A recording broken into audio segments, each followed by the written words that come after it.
Hi everyone and welcome. I'm Rosemary, and in today's video I have the first of my 2024 dollar dupes from high-end retail stores, and this week we have some beautiful pieces from Pottery Barn.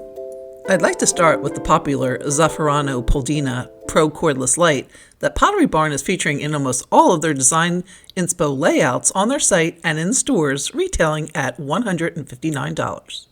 To make the dollar dupe version, I picked up the tall 9-inch black metal candlestick, a solar light, and a glass candle votive holder, all from Dollar Tree. I will also be using some stones for weights and some E6000 glue to attach everything together. I started by applying some E6000 glue to the stones. Then, to enable a quick hold, I applied some hot glue above the E6000, then glued the stones to the underside of the candlestick base. First, I attached a large stone in the center, then smaller stones around the sides.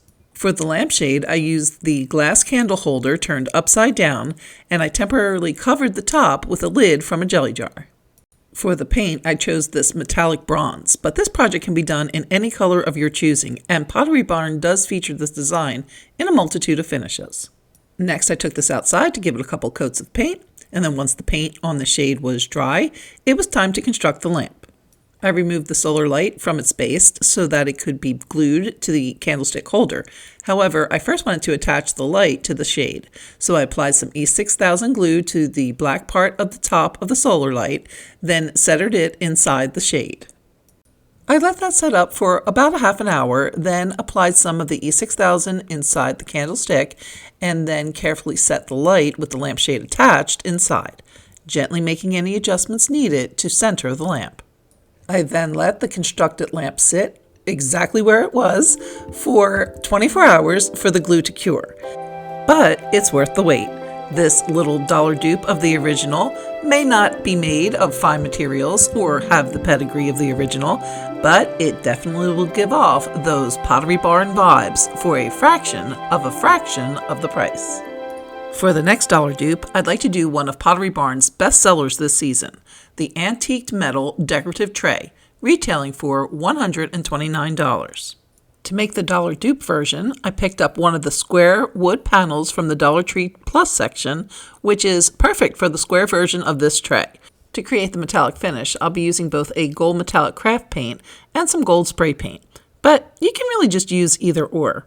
I just get a little obsessive about the finishes, but using both really doesn't make that much of a difference, so using just one is perfectly fine. Then, after my first coat was dry, I went ahead and painted a second coat all along the base as well as the sides of the tray. To make the handles, I used a couple of Dollar Tree shower curtain rings and a thin square dowel I picked up from Walmart. First, I removed the clasp with wire cutters, then cut the ring in half to create 2 equal portions. Next, I cut the dowel into 4-inch pieces, then attached the dowel pieces to the cut shower curtain rings using E6000 along with a little hot glue to get that immediate hold to keep the pieces lined up while the E6000 set. After about half an hour, I added the second dowel piece, again using E6000 and a little hot glue. I hold all the pieces in place with a little pressure, at least until that hot glue sets in about 20 seconds or so. I then let the handles set up for a few hours before handling. Once set, I attached the handles to the tray using more of the E6000 and centered them along one of the sides. I used thin paperback books to hold the handles in place, and then let the tray and handles sit like that overnight. The next day, the handles were set enough for me to go ahead and paint them with a couple coats of that gold craft paint. And again, that would have been just fine. But again, because of my somewhat obsessive inclination to get the paint finish just right, I went ahead and also gave the piece a coat of gold spray paint. But as you'll see from the next step, that was probably overkill, since the next thing I did was do the antique finish on the top using some metallic black craft paint applied with pieces of plastic shopping bag. I just scrunch up a small piece of the bag and dab it into the paint, then dab that onto the surface of the tray. The paint is a little thick, so I wanted to thin it out, and I could have done this with a little water.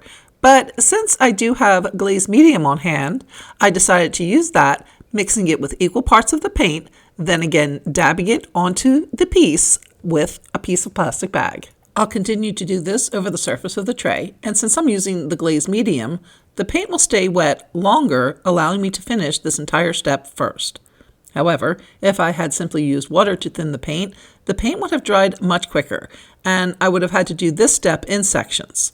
But since that's not the case, once the tray was covered in the black metallic paint and glaze medium mix, I went back with a clean piece of the bag first, dabbing the still wet mixture, then working the black color into the gold by kind of scrubbing it in, and this creates a wonderful tarnished antique finish. And you'll notice that along with the antique finish, there will also be darker dashes and shadows of the black, lending to a multi-dimensional finish similar to the original. You could also add a protective clear coat to this piece as well. However, this piece should only be used for decorative purposes, and although it is pretty sturdy, especially if the glue is allowed to cure properly, however, I wouldn't be using it to carry like pictures of margaritas along with your favorite margarita glasses or anything like that. No, this is definitely less of a carrying tray and more of a decorative tray, printing up your coffee console or entry table.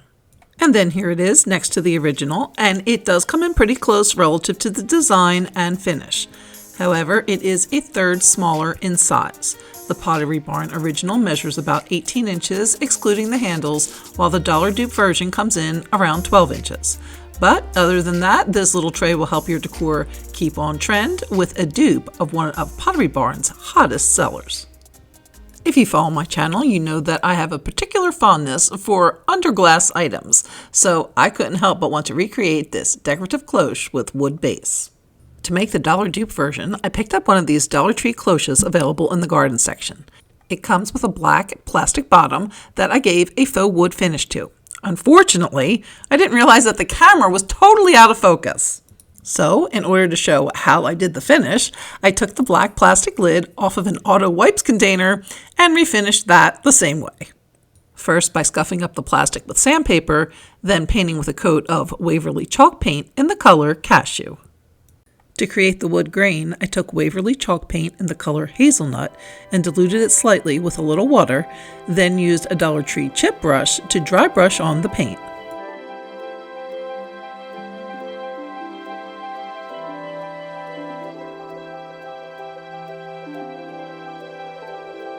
For added color, dimension, and texture, I took some chalk paint in the color Truffle and dipped a toothpick in, then used the toothpick to create lines and waves similar to the demarcations in the wood of the original piece.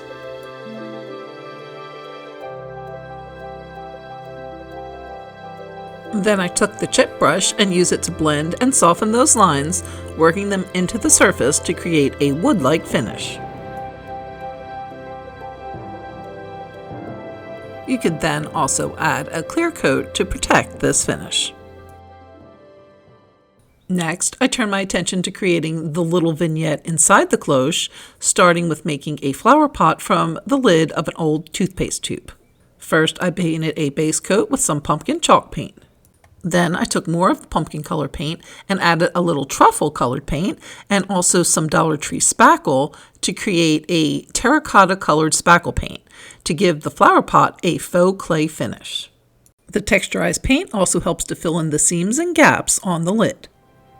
Next, I filled my little pot with some floral foam and then used some of the truffle paint to create a dirt colored finish on top.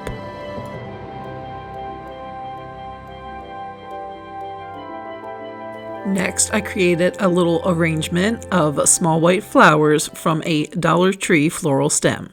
I placed the arrangement into the floral foam and then also took a couple of leaves from that floral stem, placed them together, and then put them in front, similar to how it's done in the original. I then hot glued my mini arrangement to the base of the cloche. Next, I took some organic materials from my yard that were similar in color to the original and hot glued those onto the base around the arrangement. Since I was trying to match the original, I used those. However, regular green moss from Dollar Tree would also look great here. And then it was just a matter of replacing the lid to recreate this darling piece. And although the lid is not glass, it is made of a high quality acrylic, which is very glass-like. And then here it is compared to the original. And although it may be not as large or as refined and delicate as the original, I think it still comes close to replicating the vibe and will add subtle elegance to your decor. For the next Pottery Barn dupe, I'd like to do this FABEDhacks handcrafted terracotta ceramic bowl, retailing for $99. To make, I'll be using one of these Dollar Tree garden dishes and the lid to a recycled candle. I'll remove the sticker, then wash and dry the bowl and wipe with vinegar to make sure all oils and other residue are gone. Next, I use sandpaper to scuff and roughen the surface of the bowl. From there, I attach the candle lid to the bottom of the bowl using E6000. Once the glue is set, I use spackle paint, which is my favorite paint to create a ceramic finish, and I make it using 1 part spackle and 1 part chalk paint.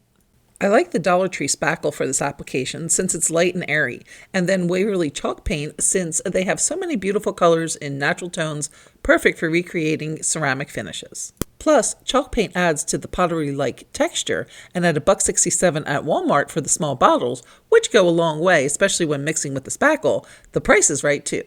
For this project, I'm using the color Cashew. Then, once mixed, I'll paint onto the surface of the bowl, brushing the strokes horizontally. After the first coat, I thought the color was a bit warm relative to the original, so I decided to cool down a bit by adding some Waverly sandstone colored chalk paint to the mix. Next, since the original does have a bit of a raised rim, I painted stacked layers of the paint just around the top of the bowl and down about 1/2 inch. To increase bulk, I used the bowl edge to scrape the paint from the foam brush and smoothed out again to build up the rim. To replicate the chips on the rim like in the original, I pushed down into the rim with the handle of the brush and my thumb to make indents, then allowed the bowl to fully dry. To paint the rim, I used black chalk paint and painted along the raised area, making sure to paint around the chips. Next, using a thin brush, I painted a black ring about 1/2 inch below the bottom of the rim, like in the original. Luckily, the line on the original is wavy and imperfect, so painting this freehand is not an issue, since the more wonky, the better. From here, I let the bowl rest overnight, so that all the paint and indents would have the chance to fully set. The next day, I did the terracotta shading, and to do that, I mixed together hazelnut and pumpkin Waverly paint to get a muddled terracotta color. I'm using the brush to mix, since I want the bristles of the brush loaded, but I also want them dry, if that makes any sense. So, after mixing, I dabbed the brush sideways to uniformly remove the paint, leaving paint on each of the bristles, just very little of it.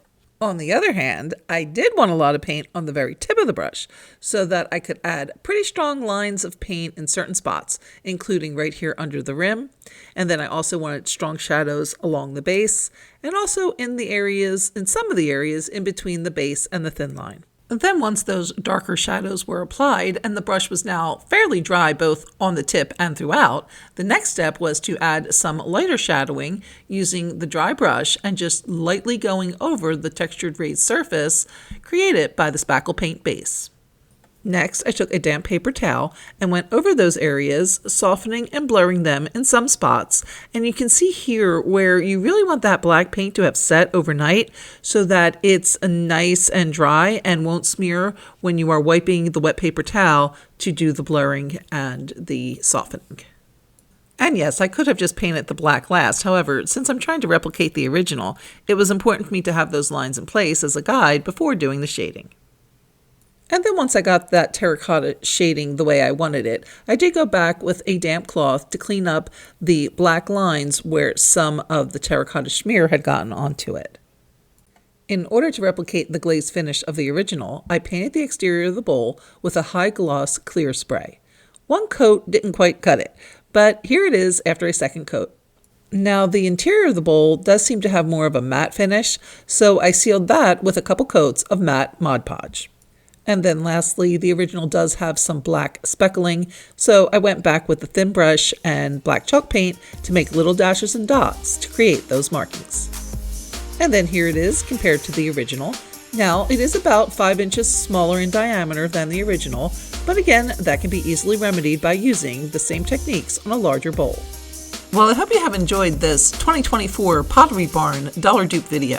If you did, please remember to give a big thumbs up and let me know in the comments which one was your favorite. Till next time, thanks so much for watching, and we'll see you next time.